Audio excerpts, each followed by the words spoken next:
Hello, friends.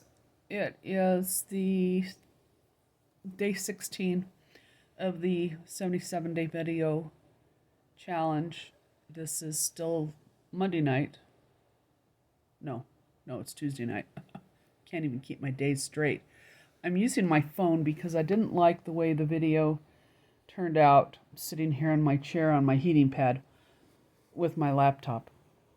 And I decided, I think what I'll do is just explain some things I said in my last video because I said I was getting these blood work done tomorrow, which I do every year, except that last year when I had my blood work done in March, they're doing it earlier this year, but when I had it done in March, there was a couple things my provider was concerned about, and one of them was a high LDL cholesterol, and the other one was my thyroid. It was sluggish. So I went back in July and tested again, and the LDL, everything was normal.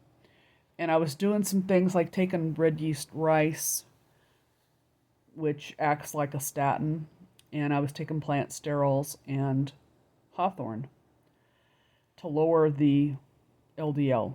And I did that, and I did it this time too. So I'm interested to find out if the numbers are going to be normal. But the thing is, we're still looking to see, like I said in the last video, we're looking to see why I'm not losing weight. I started back on ketogenic lifestyle in August because 5 years ago, August 2018, I was diagnosed with prediabetes. Diabetes. That's why I keep being corrected by my son. I need to say it diabetes instead of diabetes, the way I grew up saying it. Anyway, I was diagnosed prediabetes, and it scared the crap out of me because diabetes is not in my family. Actually, no, I think now my last aunt on my dad's side is diabetic. But none of the others were that I know of, the other siblings. Heart issues run in my family. Both my parents died.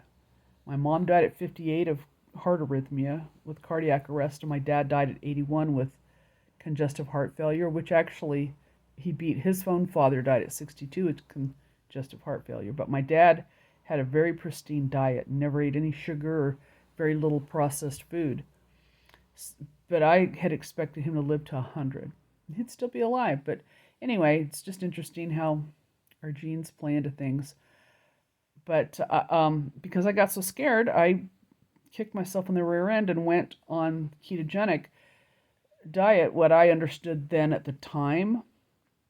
And I lost 38 pounds. It took 8 months. I was exercising constantly to the point that my body started to break down. I was doing too much. And then I started to emotional eating. I had this horrible addiction to carbs, cookies, cakes, fatty foods, donuts, and that kind of crap. And we started looking for a new house, and this was when I realized I had a really big problem with being addicted to foods that like battered onion rings, French fries, those kind of things, because I would start eating them as a pacifier for when I was stressed out. Okay, and so my husband and I, we were doing what they call dirty man's keto, which we were eating lots of fat, but I was still having these little binges when I'd get stressed out, and if I had gotten an argument with our son, and then when the pandemic hit, oh my God, that did not help at all. So I put half of that 38 pounds back on, and when last August, it was our realtor. She'd said she'd done carnivore. A friend of hers had done carnivore and lost all this weight, and I was like, what?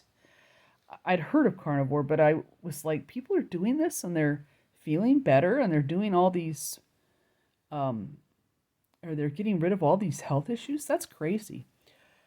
And she'd said, well, they're following Dr. Barry. And I said, I follow Dr. Barry on YouTube. I didn't think he was doing carnivore. I thought he was more keto.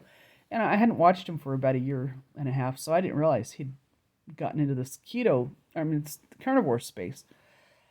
So I started following him, and I thought, and hearing all the things people were talking about that they got rid of, health issues and losing weight doing carnivore, I'm like, well, sign me up for that. But what my husband and I've been doing is we've been doing an elimination diet, moving toward carnivore, because we had a lot of food in our house. Sorry, I've got to put my password in here before my screen goes blank. We had a lot of stuff in the cupboard that we needed to clean out, and I'm not going to just throw food away that I spent money on unless it's expired. Anyway, so we started last August, and we both have been doing really well. We've been strict keto, mostly carnivore, and I've lost 10 pounds. And actually, I haven't been on the scale since New Year's. Ooh, that's been 6 weeks, right? I probably should get on the scale to see. Well, I will tomorrow, to see if it's changed, because I've been kind of disappointed with the results. But I feel a lot better, but too, I'm obese, so they tell me it's going to take longer. So anyway, this is why I'm doing a lot of the extra blood work tomorrow. And I'm grateful my provider agreed with me that, yeah, let's do this C-peptide and fasting insulin he does anyway, but do all these things to find out what's going on with me. So I'm very appreciative that he's a good doctor. He's a nurse practitioner. And yeah, we're almost at 7 minutes. I don't want to talk that long, but I'm just had wanted to let you know that that's why I made the references I did in the last video. And I'll probably talk more about the lifestyle, because it's really made a big difference in both John and my life. So anyway, thanks for watching, and I will see you guys Thursday. Yeah, Thursday. Bye.